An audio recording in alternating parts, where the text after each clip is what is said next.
आरोग्य। नमस्कार दोस्तों, मैं हूं आपकी होस्ट और दोस्त कल्पिता और आप देख रहे हैं हमारा कार्यक्रम जिसका नाम है आरोग्य।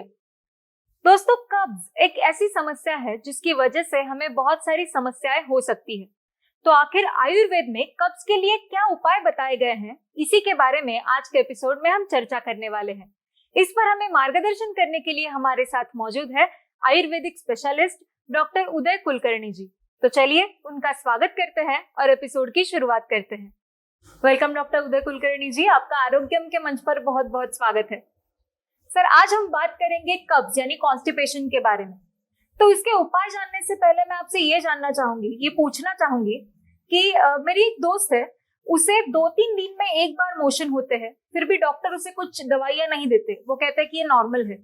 और मेरा एक दूसरा दोस्त है, उसे दिन में 2-3 बार मोशन हो जाते हैं, लेकिन फिर भी डॉक्टर कहते हैं कि ये नॉर्मल है। तो मैं आपसे जानना चाहूंगी कि इसमें नॉर्मल क्या है। जैसा कि हम जानते हैं कि अपने शरीर में जो भी हम लोग खाना लेते हैं वो खाना हजम करके उससे शरीर अपनी एनर्जी जुटा लेता है जी। अपने शरीर के सब सेल्स टिश्यूज इनको तैयार करता है।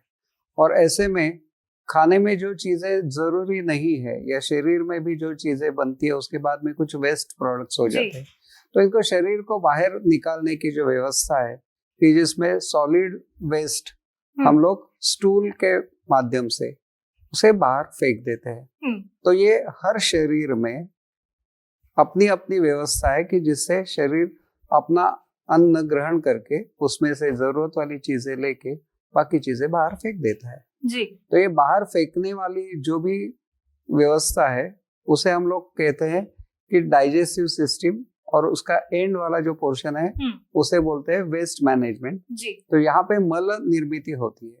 तो ये मल निर्मित किसी में जैसे तैयार होता है तो उसे कुछ देर के लिए वहां पे रोकना होता है। तो रोक के उसमें से सब चीजें अपनी तरीके से खींच के, पानी खींच के उसके बाद में उसे फेंका जाता है जी। तो किसी के शरीर में ये व्यवस्था थोड़ी सी फास्ट होती है, जैसे हम लोग मेटाबॉलिज्म कहते हैं, वो फास्ट होता है। ये अगर फास्ट है तो दिन में 2-3 बार जैसे कुछ खाना खा लिया उसके बाद में उसे ये वहां पे एक संकेत मिलता है कि अभी मुझे इसमें से वेस्ट है वो बाहर फेंकना है जी। दूसरा कोई ऐसे रहता है कि जो सिस्टम थोड़ा सा स्लो रहता है, तो वहां पे पूरे सारकिट्ट विभाजन यानी उसमें से जरूरत वाली चीजें निकालने की व्यवस्था है वो थोड़ी सी स्लो रहती है। तो वहां पे वो दिन में एक बार या 2 दिन में एक बार उसके खाने में क्या चीज है उसके ऊपर भी ये बहुत बार निर्भर करता है। जैसे जो मीट ईटर्स है यानी जिनके खाने में ज्यादा नॉन वेजिटेरियन पदार्थ है, तो उनमें किट यानी स्टूल कम बनता है। तो वो 2-3 दिन के बाद में अगर उसके शरीर से बाहर निकलेगा तो भी वो नॉर्मल कहलाएगा जी, क्योंकि उसके शरीर की वही व्यवस्था है और सालों से वैसे ही चलता है। और जिसके शरीर में ये थोड़ा सा जैसे हम मेटाबॉलिज्म कहते हैं वो थोड़ा सा फास्ट है जी, तो शायद दिन में हर खाने के बाद में भी उसे लग सकता है कि अरे मुझे सब, और उससे भी दूसरी कुछ बीमारियां नहीं हो रही है, तो वो भी नॉर्मल हो सकता है। तो इसके लिए जिसे कब्ज या कॉन्स्टिपेशन हम लोग कहते हैं, वो बीमारी के स्वरूप में उसे अगर देखना है तो उसकी वजह से कुछ अलग से तकलीफें जैसे शुरू हो जाती है कि बराबर से मोशन पास ना होने के बाद में पेट में किसी को भारीपन लगता है जी। पेट में मरोड़ आते हैं, पेट में जैसे ये सब बाहर चीजें जो भेजनी है निकालनी है तो वो नहीं निकाल पाता है, तो कॉन्स्टिपेशन की वजह से वहां पे जख्म हो जाते हैं, जोर करना पड़ता है तो शायद वहां की चमड़ी जो है उसे फटने की वजह से फिशर जैसी बीमारियां हो सकती है। वहां पे इतनी देर तक मल रहने की वजह से किसी को आगे चल के वहां पे एब्सेस या फिस्टुला ऐसी भी बीमारियां हो सकती है। किसी को ये इतनी देर तक वहां पे स्टूल रुकने की वजह से आगे चल के वहां पे अंदर फोड़े निकलते हैं, जैसे कोलाइटिस कहा जाता है, वहां पे सूजन आ जाती है और उसकी वजह से किसी को आगे चल के बड़े बड़े बीमारियां भी हो सकती है। तो इसके लिए जरूरी है कि हमें समझना है कि ये अंदर बीमारी तो लेके नहीं आ रहा है जी। तो शरीर की अपनी व्यवस्था नॉर्मल एक तरफ और दूसरे उसके साथ में कुछ बीमारी है या नहीं ये देखना, इसके लिए बहुत जरूरी है कि हमें कब्ज को पहचानना है। और ये कब्ज है या नॉर्मल है ये एक डॉक्टर बराबर से आपको बता सकते हैं। जी बिल्कुल सर, जैसे आपने कहा कि कब्ज को पहचानना बहुत ही जरूरी होता है, तो डॉक्टर के पास जाने से पहले ऐसे कौन से लक्षण हैं जिन पर हमें ध्यान देना चाहिए कि हमें अभी डॉक्टर को दिखाना बहुत ही जरूरी है, ये नॉर्मल नहीं? जैसे 2 या 3 दिन में किसी को अगर वहां पे स्टूल्स की भावना होती है जी। तो मल निस्सारण जिसे कहते हैं, तो ये अगर 2-3 दिन में अगर हो रहा है लेकिन उससे उसको कुछ अलग से तकलीफें नहीं है, जी। ना पेट फूलता है, ना वहां पे उसे पास करने के वक्त कहीं पे कुछ तकलीफ हो रही है, जो भी स्टूल है वो आराम से 2-3 दिन के बाद में नॉर्मल हो जाता है। उसके पेट में ना दूसरी कुछ तकलीफ है, ना उसको भूख लगती है, उसके साथ में कुछ जुड़ा हुआ लक्षण आता है, तो ऐसे में हम लोग उसे नॉर्मल कह सकते हैं। जी। दूसरी तरफ अगर हम लोग देखते हैं कि दिन में 2-3 बार जा रहा है लेकिन फिर भी उसके हर दिन के काम के ऊपर कुछ असर नहीं आ रहा है, तो वो भी हम लोग नॉर्मल कहते हैं।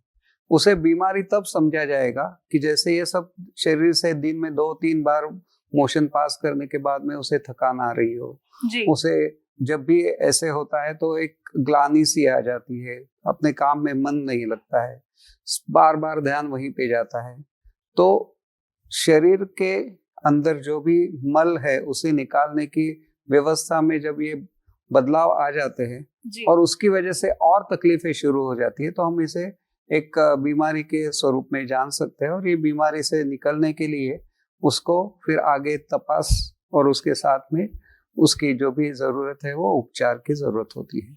जी बिल्कुल सर, मैं आपसे ये पूछना चाहूंगी कि कॉन्स्टिपेशन की ये जो समस्या है ये मेनली किन कारणों की वजह से होती है? जैसा कि हम लोग अभी बात कर रहे हैं कि अगर खाने में रफेज या जिसे हम लोग आजकल फाइबर कहते हैं उसका अगर मात्रा कम हो तो उसकी वजह से जो बनने वाला स्टूल है वही कम बनेगा।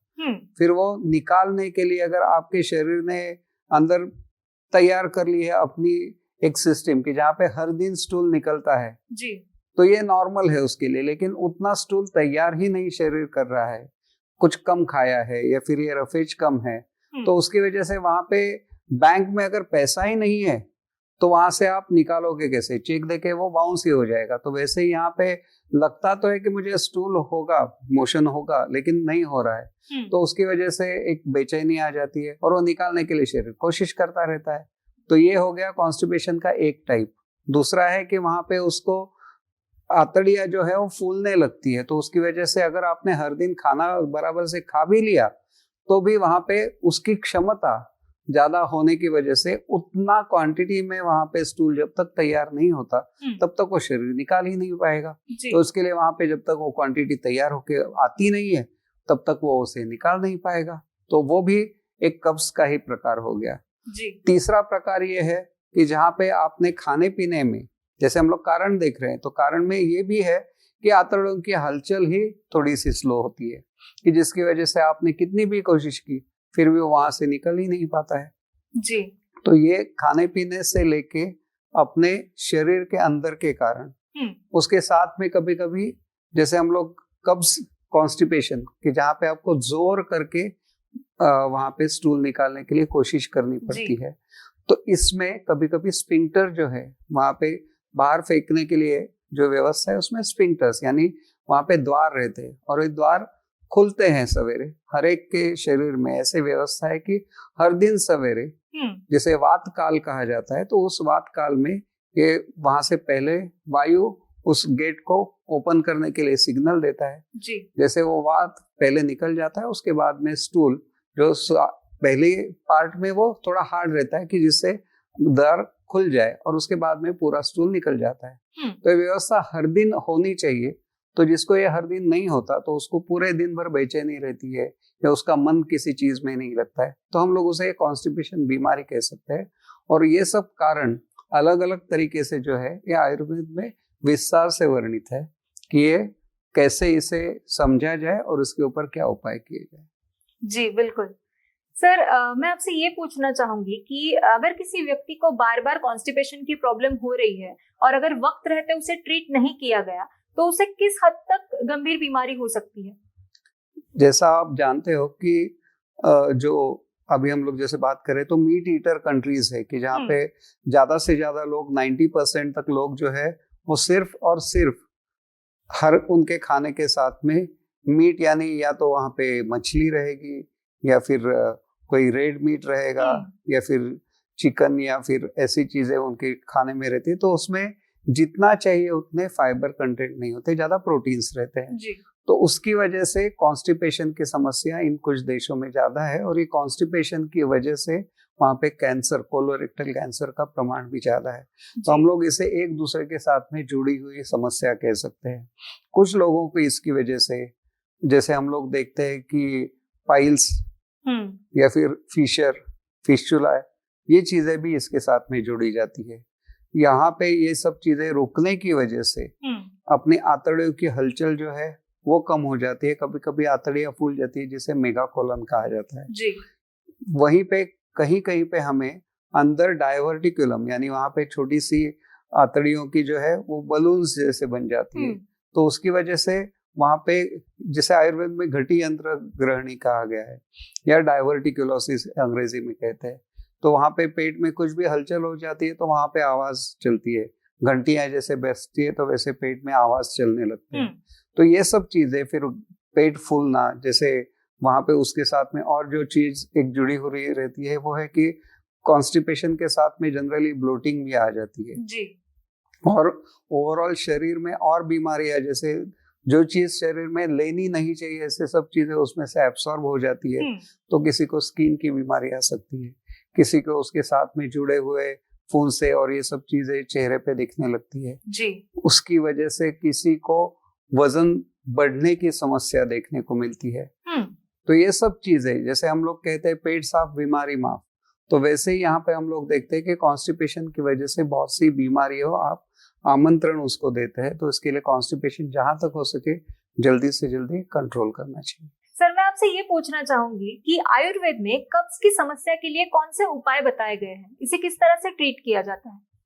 सबसे पहले तो ये हमें जानना जरूरी है कि अपने अन्न ग्रहण और अन्न विसर्जन, ये प्रक्रिया जो हमारे डाइजेस्टिव सिस्टम से जुड़ी हुई है, तो इसमें जब भी कुछ भी समस्या आती है तो खाने के तुरंत बाद हम एक गैस्ट्रोकोलिक रिफ्लेक्स जो होती है कि यहाँ पे कुछ आपने थोड़ा सा भी खाना खा लिया तो उसकी वजह से आंतड़ियों में हलचल होके अगर वहां पे कुछ जमा हुआ है तो उसे बाहर निकालना है।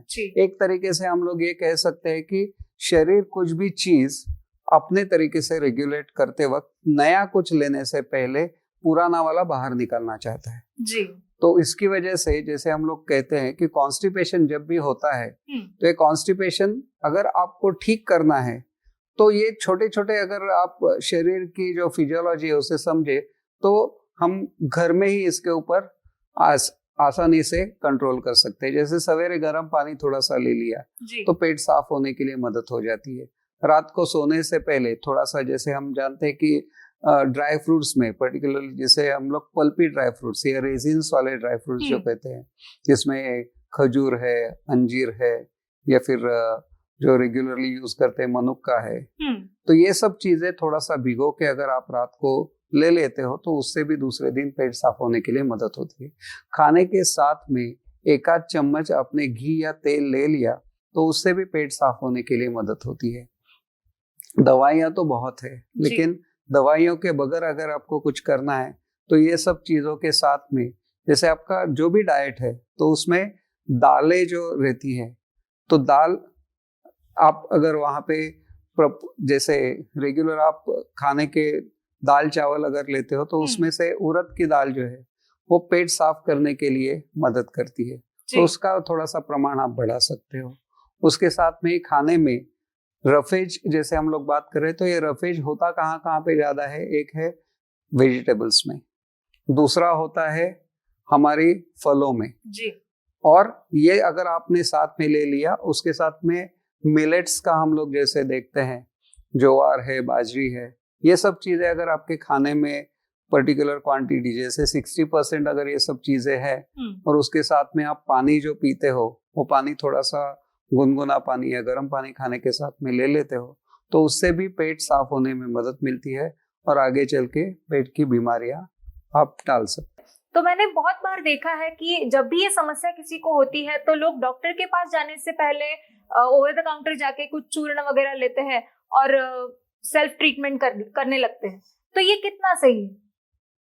सबसे पहले तो हमें ये समझना जरूरी है कि जैसे कॉन्स्टिपेशन या कब्ज जब बीमारी तक पहुंचती है तो डॉक्टर के पास जाके उसके लिए उपाय करते हैं, लेकिन लोगों को लगता है ये तो क्या हमेशा की चीज है, तो कोई वहां पे 1 लीटर 2 लीटर पानी पीने के पीछे लगता है, कभी कोई 5-7 लीटर तक पानी भी पी जाते हैं पेट साफ रखने के लिए।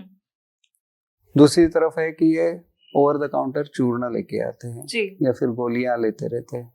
सबसे पहले तो ये जानना जरूरी है कि पेट में जब आप पानी या दूसरा कुछ भी लेते हो तो वो आपके शरीर से मैल बाहर निकालने के लिए वहां तक पहुंचने की संभावना ही नहीं है।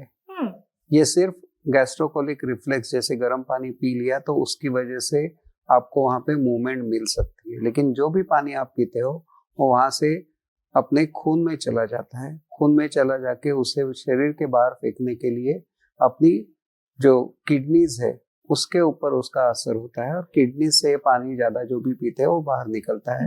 तो कब्ज को ठीक करने के लिए ये जो ज्यादा पानी और ये सब लिया जाता है, ये थोड़ा सा मेडिकली हम लोग कह सकते हैं कि एक मिसकंसेप्शन में आता है। दूसरी तरफ हम जैसे गोलियां या दूसरी जो भी चीजें लेती है, तो आप समझ लीजिए कि मेरी समस्या जो चल रही है वो है कन्याकुमारी में, और मैं उसके लिए जो भी दवाई कर रहा हूँ वो कश्मीर में कर रहा हूँ। हालांकि वहां से कश्मीर से लेकर वो नीचे आहिस्ता से आके कन्याकुमारी तक दवाई पहुंचेगी। तो ये पूरे के पूरे अपने खाने के ट्रैक को आप वहां पे बिगाड़ने के पीछे लगे हुए हैं। जैसे हम लोग कैंसर की बात अभी कर रहे हैं, तो ये तो कैंसर के लिए ये ओवर द काउंटर लिए जाने वाले अलग अलग जो भी नुस्खे हैं, तो ये भी शायद कारणीभूत हो सकते हैं। तो इसके लिए जो भी आपको करना है सोच समझ के करना है कि मुझे एक आध बार कभी हो गया, 2-3 दिन से खाने में कुछ गड़बड़ है, तो उस वक्त कुछ गोली लेगी जिससे पेट साफ रहने लगा, तो वो बात अलग है। लेकिन उसे हमेशा लेना, ये बात कभी भी सही नहीं है। दूसरा है कि जब भी हम लोग कब्ज को बीमारी के स्वरूप में जानते हैं तो खाने पीने में बदलाव, ये सबसे बहुत जरूरी चीज होती है। उसके साथ में अगर आपको वहां पे पुश चाहिए थोड़ा सा, तो थोड़ा सा गर्म पानी लेना बात अलग है। थोड़ा सा उसको बाल्टी भर पानी पीना या बोतल भर पानी पीना, ये उसका इलाज शायद सही नहीं है। दूसरी तरफ उसकी ट्रीटमेंट में हम लोग जैसे देखते हैं, तो ट्रीटमेंट में भी विरेचन ये सिर्फ टेम्पररी इलाज बताया गया है। इसमें अलग अलग तरीके हैं, जैसे मृदु विरेचन रहता है कि जो सिर्फ पेट को थोड़ा सा हल्का सा धक्का देके वहां से चीजें निकाल सकता है। कुछ है जो हम कह सकते हैं कि एकदम तीव्र स्वरूप के विरेचन है, कि जहाँ पे दवाई लेने के बाद आधे पौने घंटे में पूरा पेट साफ निकलने लगता है। तो ये सब चीजों को अगर आपने, हम जिसे कहते हैं कि एक लेजिटिमेट वे, अगर आप उसे करना चाहते हैं या रैशनल वे से करना चाहते हैं, तो डॉक्टर आपको बताएंगे कि कब ये दवाइयाँ लेनी है। आयुर्वेद जैसे हम लोग आयुर्वेद के साथ में जुड़ी हुई चीजें जैसे डिस्कस करते हैं, पंचकर्म में इसके ऊपर अच्छे इलाज है। मैं आपसे यही पूछना चाह रही थी कि पंचकर्म में कब्ज की समस्या के लिए ऐसे कौन से उपचार बताए गए हैं? जैसा कि हम जानते हैं, अभी विरेचन की हमने चर्चा की कि पेट में दवाई लेके उससे पेट साफ करना, इसे विरेचन कहा जाता है। तो ये विरेचन भी करना है, तो ये कब्ज की ज्यादा अच्छी ट्रीटमेंट हम लोग नहीं कहेंगे। इससे अच्छा होता है बस्ती, यानी जो पेट के अंदर चला जाके इसे देना होता है पर रेक्टम, यानी गुदा से ये दवाइयां दी जाती है। जो पेट को साफ करना है तो बड़ी मात्रा में, यानी 1 लीटर तक वहां पे दे सकते हैं, और पेट को ठीक रखना है तो उसके लिए रिटेंशन यानी थोड़ा सा ही देना है, 100 ml तक। तो वो जब आप देते हो तो आंतड़ियों की अपनी पुरस्सरण की गति को आप बदलते हो, तो उसकी वजह से आपको रिजल्ट्स अच्छे मिलते हैं। तो जब भी आपको कोई कब्ज की बीमारी का रुग्ण दिखे तो उसको पंचकर्म में से बस्ती अलग अलग तरीके की जो होती है वो काम में ज्यादा अच्छी आती है। तो इसके लिए इसको विरेचन ये ट्रीटमेंट नंबर 1 का नहीं है आयुर्वेद के हिसाब से। आयुर्वेद के हिसाब से कभी भी बस्ती यही कब्ज की अच्छी चिकित्सा है। जी बिल्कुल सर, मैंने बहुत बार ऐसा देखा है कि जिसे कब्ज की समस्या है उसे नींबू पानी देते हैं या फिर जीरे का पानी देते हैं, तो ये किस तरह से काम करता है? जैसा हम लोग अभी देख रहे हैं कि कोई वहाँ पे गर्म चाय पीता है या फिर जीरे का पानी लेता है, नींबू का पानी लेता है, शहद का पानी लेता है। अलग अलग तरीके हैं कि जो सवेरे लोग लेते हैं कि जिसकी वजह से एक थोड़ा सा पुश मिलता है और उसकी वजह से वहाँ से मोशन होना उनको आसान हो जाता है। तो ये हो गया कि जहाँ पे आपने शरीर की रिएक्शन को इस्तेमाल किया है। दूसरी तरफ खाने पीने में जैसे हम लोग कुछ चीजें लाते हैं, उदाहरण के तौर पे अगर देखा जाएगा तो 1 चम्मच तेल खाने के पहले अगर ले लेते हैं जी, तो वो भी आपको पेट को साफ करने के लिए काम में आता है। लेकिन सबसे अच्छा है कि जो आयुर्वेद में संतुलित आहार कहा गया है। संतुलित आहार का मतलब है कि आपके खाने में थोड़ी सी दाल हो, थोड़े से उसके साथ में चावल या रोटी हो, उसके साथ में अलग अलग तरीके के सब्जियां हो, अगर चाहिए तो अचार या पापड़ जो भी आप लेते हो, कुछ स्वीट हो। ये जब आप बराबर से पेट भर के जब आप खाना खा लेते हो जी, और पेट भर के या उससे थोड़ा सा कम और उसके बाद में थोड़ा सा गर्म पानी पी लेते हो, तो वही कब्ज की सबसे अच्छी हम लोग कह सकते हैं कि एक उपचार पद्धति हो सकती है कि आपका खाना सही हो, कि जिसमें आपने रूट्स भी ले लिए, उसके साथ में फ्रूट्स भी ले लिए, उसके साथ में थोड़ी सी हरी सब्जियां भी है। हमेशा जो भी हम लोग खाने में लेके आते हैं ऐसे अलग अलग तरीके के व्यंजन हैं।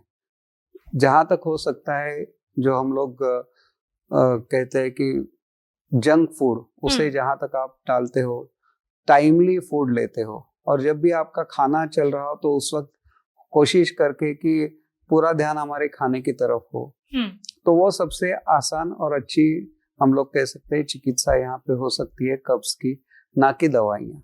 जी सर, हमें ये तो पता है कि कॉन्स्टिपेशन की ये जो समस्या है वो हमारे खराब लाइफस्टाइल के वजह से भी हमें हो सकती है, हमारा जो खान पान बिगड़ा हुआ है उसकी वजह से भी हो सकती है। तो मैं आपसे ये पूछना चाहूंगी कि कब्ज की समस्या को दूर रखने के लिए हमारी दिनचर्या किस तरह से होनी चाहिए? आयुर्वेद में जैसे हम लोग देखते हैं कि स्वस्थ वृत्त यानी आदमी बीमार ना रहे, इसके लिए सबसे जरूरी है कि उसके खाने पीने की व्यवस्था जो वो सही हो, तो उससे कॉन्स्टिपेशन जैसी बीमारियां भी आसानी से हम लोग कंट्रोल कर सकते हैं या होने नहीं दे सकते हैं। तो शुरुआत अगर हम सवेरे से करें तो सवेरे उठने के बाद में जैसे अपने आप ही वहां पे उसे मल प्रवृत्ति होनी चाहिए। अभी आज के लाइफस्टाइल और इस सब चीज की वजह से शायद ये नहीं हो पा रहा है, तो एक जनरल मॉडल लाइफस्टाइल हम लोग यहाँ पे डिस्कस करेंगे जो कॉन्स्टिपेशन में काम में आ सकती है। जैसे सवेरे उठने के बाद में थोड़ा सा गर्म पानी या फिर किसी को उसके साथ में नींबू डालना है, शहद डालना है, जो भी उसके साथ में उसे लेना है, फिर हर्बल टी, ग्रीन टी जो भी है वो 1 आध ग्लास ले ले। उसके बाद में अपनी बाकी की सब चर्याएं जैसे हैं, किसी को उसके बाद में योगा करना है, किसी को उसके बाद में कहीं पे अपने एक्सरसाइज के लिए जाना है, वो सब उसके बाद में उसे करने दे। फिर जो भी आपका ब्रेकफास्ट हो या फिर जो भी आपका खाना पीना हो, तो वो होने के बाद भी जहां तक हो सकता है थोड़ा सा गर्म पानी ले लेते हैं। जहां तक हो सकता है जंक फूड हम लोग कम लेते हैं। जहां पे हो सकता है वहां पे मीट ईटर्स अपने खाने के साथ में या तो थोड़ा सा छाछ या फिर अगर हो सकता है तो फ्रूट जूस ऐसे उसको कॉम्प्लीमेंट करे कि जिसकी वजह से रफेज उसके साथ में मिल जाए। उसके साथ में हम लोग देखते हैं कि दाल जो आजकल निग्लेक्टेड फूड में आ रहा है या फिर मिलेट्स, इनका इस्तेमाल थोड़ा सा बढ़ाएं। और जब भी ये सब चीजें कर रहे हैं तो रात को सोने से पहले ड्राई फ्रूट्स अगर आप खा सकते हो, जैसे डायबिटीज के भी पेशेंट्स रहते हैं तो इनको अगर गोलियां या दूसरा कुछ चल रहा है तो उस वक्त थोड़ा सा ये खाने पीने में खजूर या दूसरी चीजें चल सकती है। तो वो लोग उसके साथ में रात को अगर ले लेते हैं तो सवेरे से लेके रात तक आप खाने पीने में चेंज कर रहे हैं, थोड़ा सा फाइबर ले रहे हैं, उसके साथ में मूवमेंट्स के लिए गर्म पानी ले रहे हैं। तो ये सब चीजें अगर आप करते हो तो कॉन्स्टिपेशन जैसी चीज आपके जीवन से हट जाएगी और उससे होने वाली आगे की जो बड़ी बीमारियां हैं, पाइल्स, फिशर, फिस्टुला से लेके कैंसर तक, ये सब चीजों को आप टाल सकते हो। ऐसे मुझे आयुर्वेद की इतने दिनों की जो भी हम लोग पेशेंट्स की चिकित्सा कर रहे हैं उससे ये मुझे आपको एक एज अ संदेश हम लोग बोल सकते हैं। जी बिल्कुल, थैंक यू सो मच। आपने बहुत ही अच्छी जानकारी हमें दी, बहुत ही महत्वपूर्ण जानकारी हमें दी। आपने अपना कीमती समय निकाला और आप यहाँ पर आए, इसके लिए आपका बहुत बहुत शुक्रिया। दोस्तों, अब अपनी होस्ट और दोस्त कल्पिता को इजाजत दीजिए। फिर मुलाकात होगी आरोग्यम के अगले एपिसोड में एक नए विषय के साथ। तब तक अपना ख्याल रखिए। आरोग्यम।